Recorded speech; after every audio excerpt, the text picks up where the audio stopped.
morning, SRGPS. Hope you are doing good.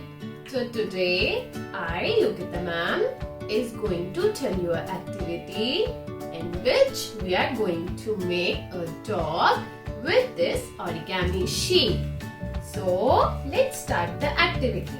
So we have to take this origami sheet, this square origami sheet. Then we have to make a triangle like this.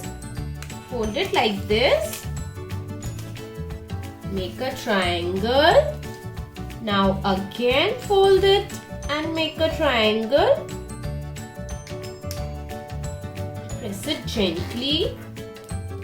Now open it. Make his ears, fold it like this from this edge to this. Now again fold it, make his ear. Now fold it from upper side. Turn it back. Now make his tongue with the half fold.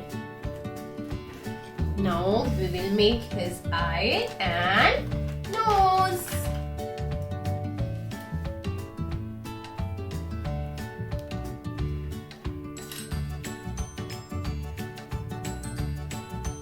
So here is our dog. As you can see, our dog is here. Hope you like the activity. Do it with your parents. Okay, bye.